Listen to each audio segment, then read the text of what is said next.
I never thought my perfect family life could shatter in an instant. But that summer evening, everything I knew about love, trust, and family was put to the ultimate test. The moment I walked into the living room, a seemingly innocent glance at the TV screen uncovered a hidden truth that changed my life forever.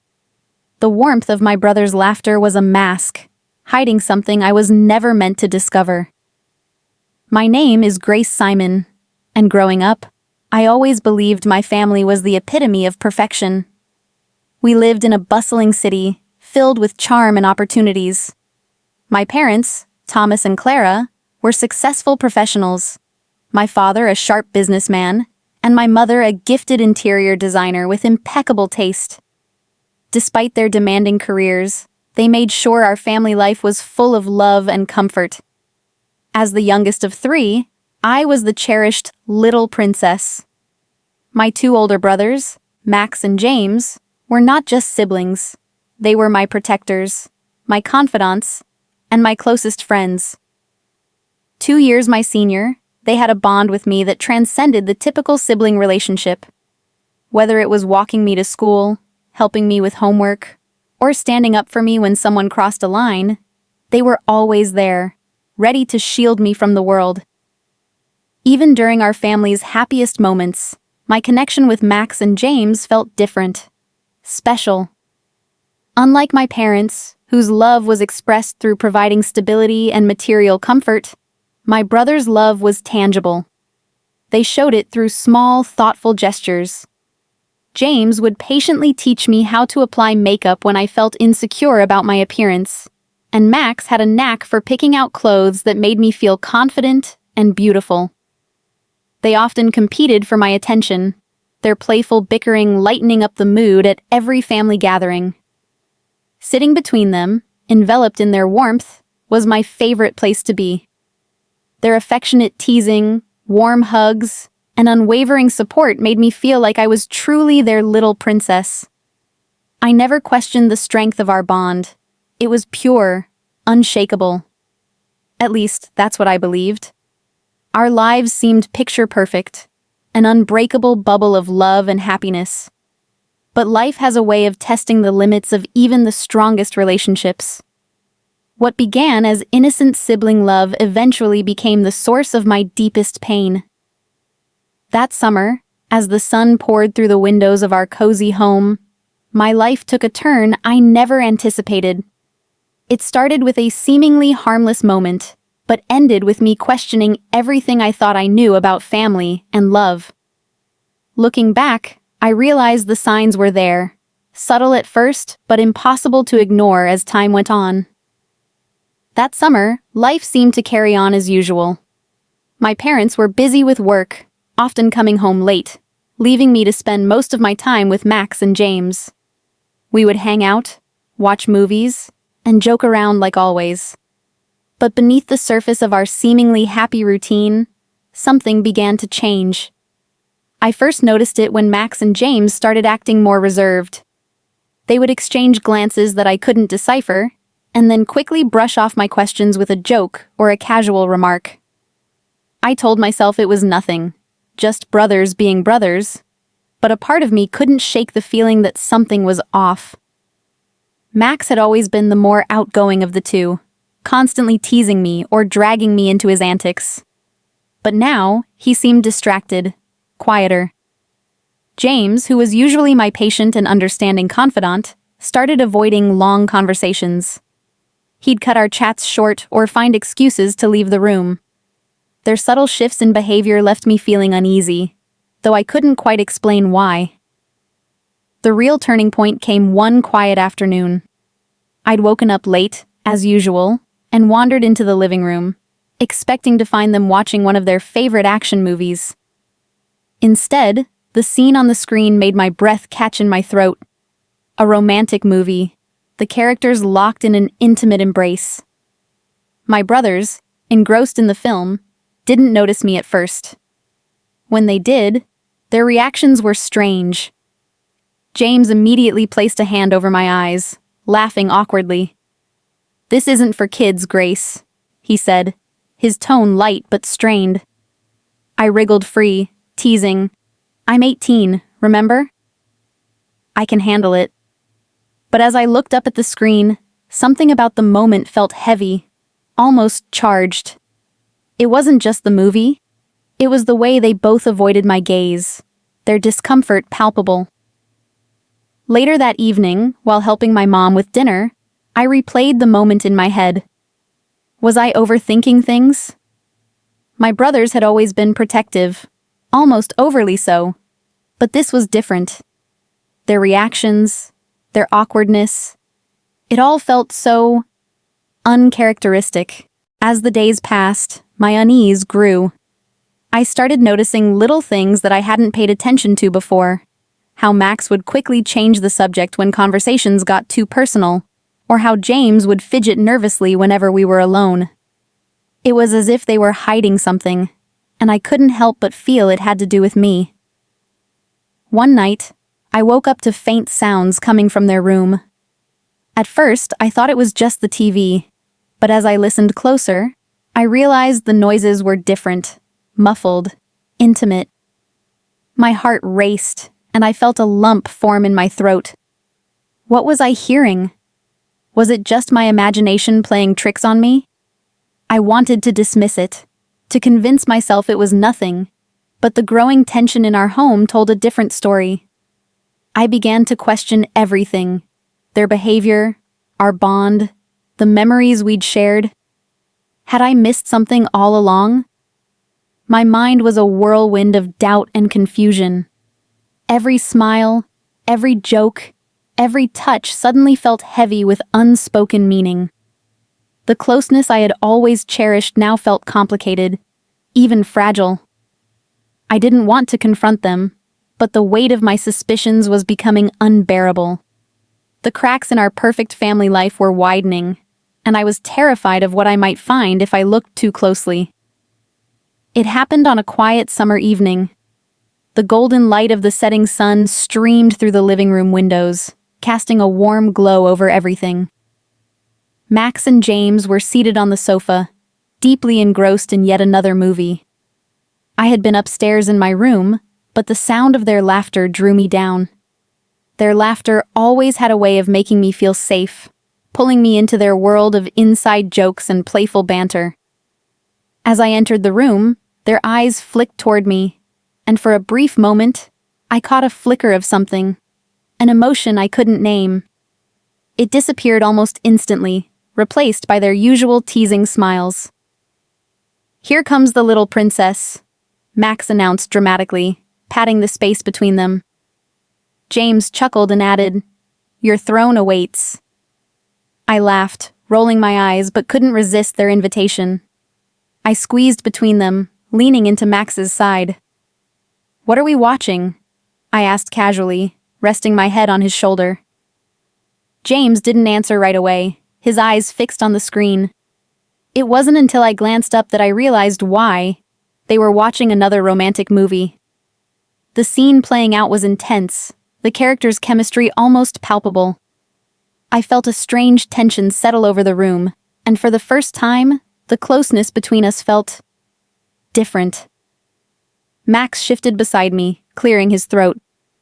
"It's just a movie," he said, his voice unusually soft. James chuckled nervously, reaching for the remote. "Maybe we should switch to something else." "Why?"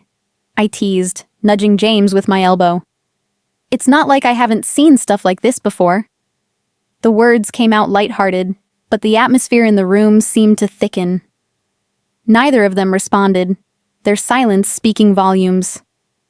I tried to brush it off, focusing on the movie instead, but the awareness of their presence, their proximity, was impossible to ignore. Every movement, Max's arm brushing against mine, James shifting closer, felt magnified. It was as if the air between us was charged, each moment stretching longer than it should. Then it happened. As I shifted to get more comfortable, my hand accidentally brushed against James's thigh. It was a fleeting touch, innocent in intent, but the way he froze told me it wasn't taken that way. My heart skipped a beat as I pulled my hand away, mumbling an apology. I didn't mean to, I started, but James shook his head quickly, his cheeks flushed. It's fine, he said, his voice barely above a whisper. Max glanced at us, his expression unreadable, but there was a tension in his jaw I couldn't ignore. The room suddenly felt stifling, the walls closing in on me. I stood up abruptly, muttering something about getting water, and hurried to the kitchen. My hands trembled as I gripped the edge of the counter, my mind racing. What was happening? Why did everything feel so complicated all of a sudden? I had always been close to Max and James, closer than most siblings, but now, that closeness felt like a double-edged sword. I tried to rationalize it. Maybe I was imagining things, letting my mind play tricks on me. But deep down, I knew better. There was a line we had always respected, an unspoken boundary that had kept our relationship pure.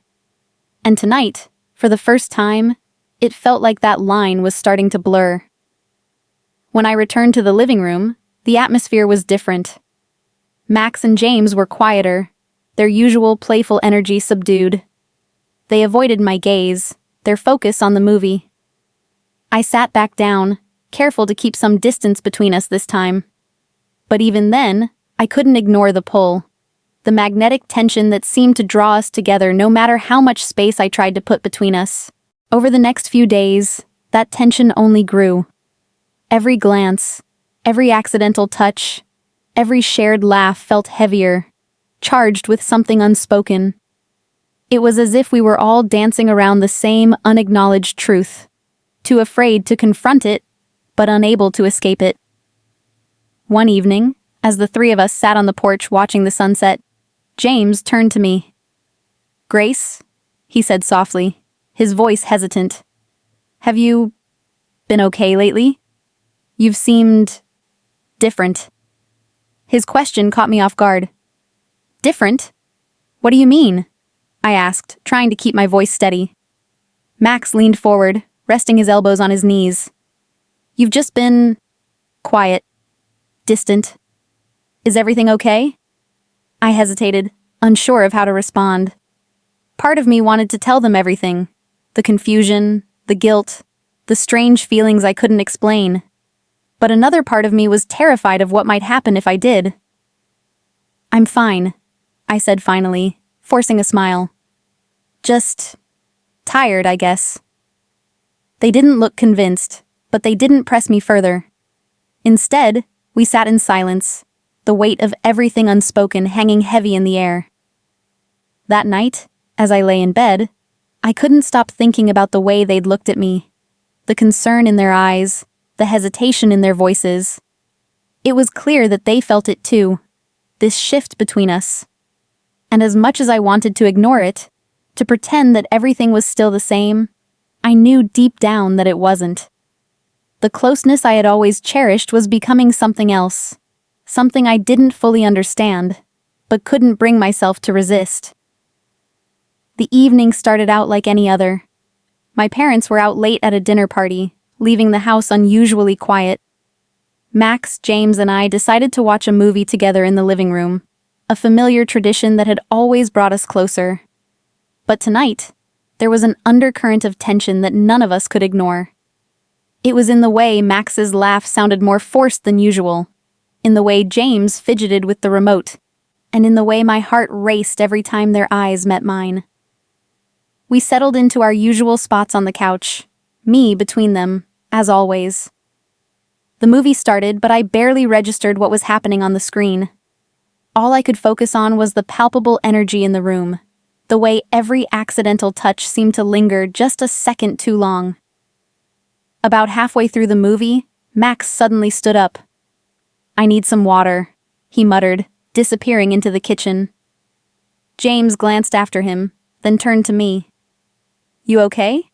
he asked, his voice soft. I nodded quickly, not trusting myself to speak. The concern in his eyes made my chest tighten. "You seem distracted," he added, his hand brushing against mine as he reached for the popcorn bowl. The touch sent a jolt through me, and I pulled my hand away, my cheeks flushing. I'm fine, I said, my voice barely above a whisper. But I wasn't fine. I was drowning in the confusion of my own emotions, torn between the bond I had always cherished and the new, unfamiliar feelings that seemed to be pulling us in a direction I couldn't understand. When Max returned, he seemed tense, avoiding my gaze as he handed me a glass of water. Thanks, I murmured, but the room felt stifling now, the air heavy with everything we weren't saying. I stood up abruptly. I think I'll head to bed, I said, avoiding their eyes. I'm not feeling well. Neither of them tried to stop me, though I could feel their eyes on me as I left the room. Once I was upstairs, I closed the door behind me and leaned against it, my heart pounding. The house was quiet, but my thoughts were deafening. I couldn't keep pretending that everything was normal. Something had shifted between us, and I didn't know how to fix it. A few hours later, I was startled awake by a faint noise. At first, I thought it was just the wind, but as I listened closer, I realized it was coming from Max and James's room. The walls in our house were thin, and it wasn't unusual to hear them chatting late into the night. But this wasn't the sound of a casual conversation. It was quieter, more intimate. Curiosity got the better of me, and I crept out of my room, my bare feet silent against the hardwood floor. The closer I got to their door, the clearer the sounds became. Muffled voices, soft laughter, and something else I couldn't quite place. My heart raced as I pressed my ear against the door, straining to hear. What I heard made my breath catch in my throat. It wasn't a movie or a casual conversation. It was something far more private.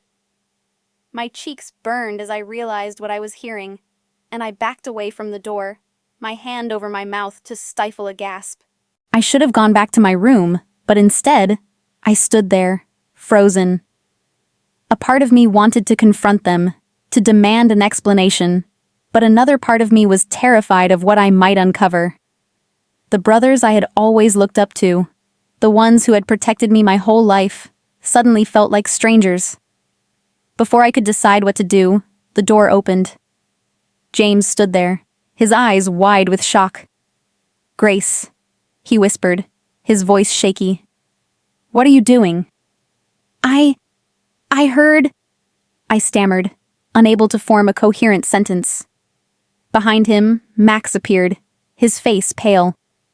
The three of us stood there in silence, the weight of the moment pressing down on us. James cleared his throat, his voice low. "You shouldn't be here." "I didn't mean to," I began, but the words caught in my throat. My mind was spinning, my emotions a chaotic mess. I heard something, and Max stepped forward, his expression a mixture of concern and guilt. "Grace, listen," he started, but I shook my head, stepping back. "No, I don't want to hear it," I said, my voice trembling. "I don't want to know." "Please," James said, his voice pleading. "Let us explain." I hesitated, torn between my desire to run and my need for answers. Finally, I nodded, and they led me into the room. I sat on the edge of the bed, my arms wrapped around myself as if to shield myself from whatever they were about to say. For a moment, no one spoke. Then Max broke the silence. "Grace, we never meant for this to happen," he said, his voice heavy with regret.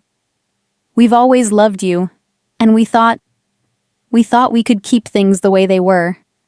But somewhere along the way, things changed." "Changed?" I repeated, my voice barely audible. James nodded, his gaze fixed on the floor. "We don't know how to explain it, but we've both been feeling different. And we know it's wrong, but we don't know how to stop." Their words hit me like a punch to the gut. The bond I had always cherished, the love that had always felt so pure, had been tainted.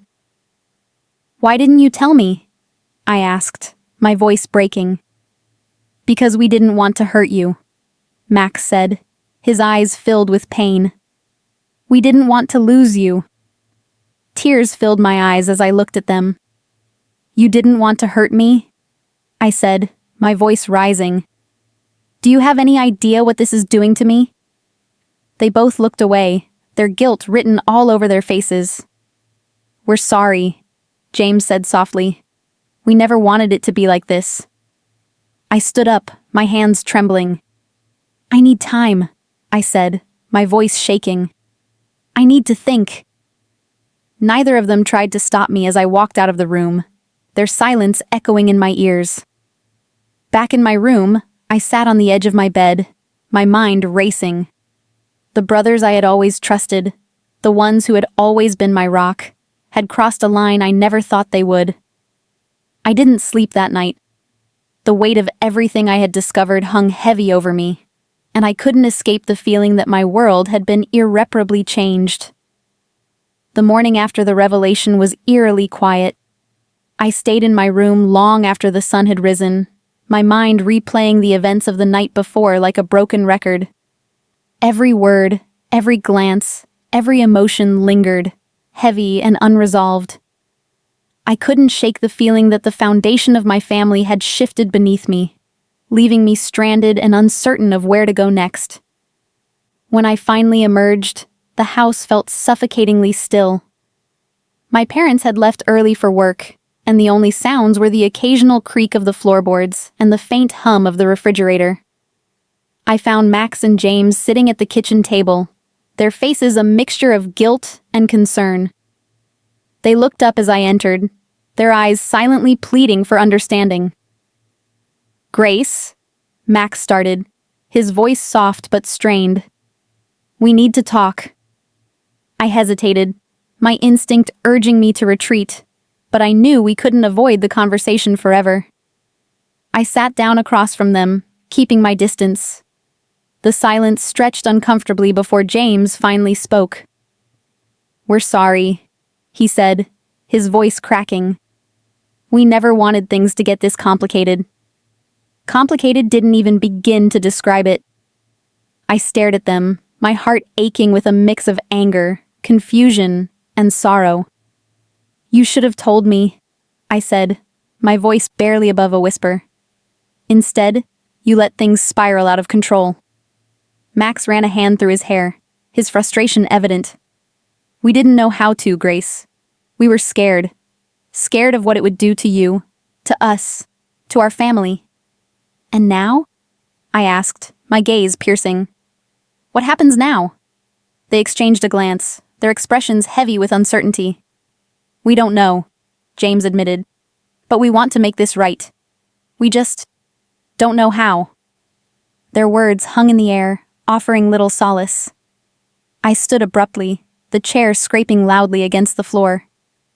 "I need time," I said, echoing the words from the night before. "I can't just pretend this didn't happen." I spent the next few days avoiding them, throwing myself into chores and errands to escape the oppressive atmosphere of the house. But no matter how hard I tried to distract myself, the weight of what had happened was inescapable. Every memory of our bond now felt tainted, every laugh and touch recontextualized through the lens of what I had learned. The tension came to a head one evening during dinner. My parents, oblivious to the undercurrents of unease, chatted cheerfully about their day. Max and James barely spoke, their usual banter replaced by strained silence. I pushed my food around my plate, my appetite non-existent. "Is everything okay?" my mother asked, her gaze shifting between us. For a moment, no one answered. Then Max forced a smile, his voice unusually bright. "Just tired, Mom. It's been a long week." James nodded in agreement, but the lie felt like a stone in my chest. I excused myself as soon as dinner was over, retreating to my room where the walls seemed to close in around me. The once comforting space now felt like a prison, filled with memories that I could no longer look at the same way. Late that night, there was a knock at my door. I hesitated before opening it, finding Max standing there, his expression a mixture of determination and vulnerability. "Can we talk?" he asked. I nodded reluctantly, stepping aside to let him in. He sat on the edge of my bed, his posture tense. "Grace," he began, his voice trembling slightly. "I can't stand this. The distance, the silence. It's killing me. Please tell me what I can do to fix this." Tears welled up in my eyes as I sat beside him, the emotions I had been suppressing finally bubbling to the surface. "I don't know, Max," I admitted, my voice breaking. "I don't know how to fix this either." He reached for my hand, his touch hesitant. "I love you, Grace. That hasn't changed. But I know we've crossed a line we never should have. And I'm so sorry." His words broke something inside me. The anger, the confusion, the hurt, all of it poured out in a flood of tears. "Why did this have to happen?" I sobbed. "Why couldn't we just stay the way we were?" Max pulled me into a hug, his own tears wetting my shoulder. "I don't know," he whispered, "but I promise we'll figure it out. Together." James joined us a short while later, his expression just as pained. We sat in my room for hours, talking through the tangled mess of emotions that had taken over our lives.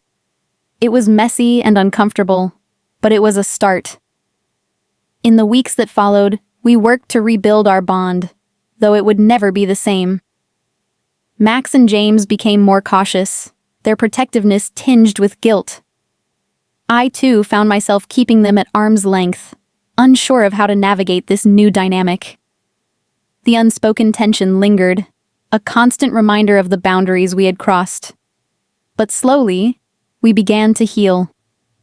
We learned to communicate openly, to acknowledge the mistakes we had made without letting them define us. It wasn't easy, and there were days when the weight of it all felt unbearable. But we kept trying, because despite everything, we still loved each other. And that love, imperfect and complicated as it was, became the foundation for our path forward. Months later, the intensity of what had happened began to fade, though its impact lingered like a shadow over our lives.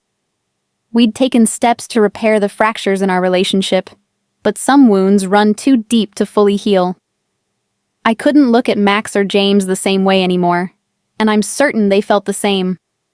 What had once been a carefree and unbreakable bond was now laced with caution and restraint. But despite everything, there was progress. The open conversations we started having, raw and painful though they were, became the foundation of our new dynamic. We acknowledged the mistakes we had made and the boundaries we had crossed, and we vowed to never let curiosity or confusion lead us astray again. It wasn't easy, but it was necessary. Through this, I learned a lot about myself and about the people I love. Love, I realized, is more than just affection or shared history. It's respect. It's knowing when to step back, when to acknowledge that some lines are there for a reason. Love without boundaries can become something dangerous, something that risks destroying the very foundation it's built on. Max, James, and I worked hard to redefine our relationships. We had to rebuild trust, not only with each other, but within ourselves. There were days when guilt and shame felt insurmountable, but those emotions eventually gave way to understanding and forgiveness. I started focusing more on my own life, on my dreams, my goals, my independence. And so did they. We began to create healthier distances, spaces where we could each grow without the risk of entangling ourselves in ways that could harm us again. One evening, as we sat together on the porch watching the sunset, James broke the silence. "Grace," he said softly, "I hope you know how much we regret everything. But I also hope you know how much we love you. Always have. Always will." I looked at him, then at Max, who nodded in agreement. "I know," I said, my voice steady. "And I love you both too. But we can't let ourselves fall into the same patterns. We have to be better, for ourselves and for each other." That moment felt like a turning point.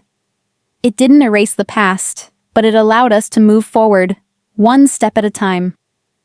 We were still a family, still bound by love, but now there was a clear understanding of where the lines were drawn and why they needed to stay intact. Looking back, I realized that experience, as painful as it was, taught me some of the most important lessons of my life. I learned that curiosity, while natural, can sometimes lead us to places we're not prepared to handle. That boundaries are not walls meant to keep us apart, but safeguards to protect the relationships we hold most dear. And that love, true love, is built on trust, respect, and responsibility. To anyone reading this, I want to leave you with a piece of advice.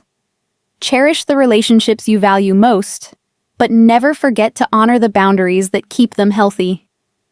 Strong emotions can cloud judgment, but decisions made in the heat of the moment can have lasting consequences. Pause, reflect, and always consider the long-term impact of your actions. Today, my brothers and I are in a better place. We've found a way to coexist with the weight of our shared history, and we've turned our focus toward building lives that bring us joy and fulfillment.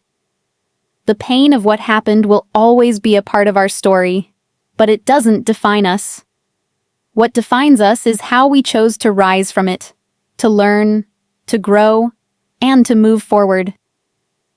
If you were in Grace's position, what would you do? Could trust and love ever truly recover after such a life-changing event? Share your thoughts in the comments below. I'd love to hear your perspectives. And don't forget to like, subscribe, and hit the notification bell so you never miss another story. Stay tuned, because the next tale will leave you questioning everything you thought you knew about relationships.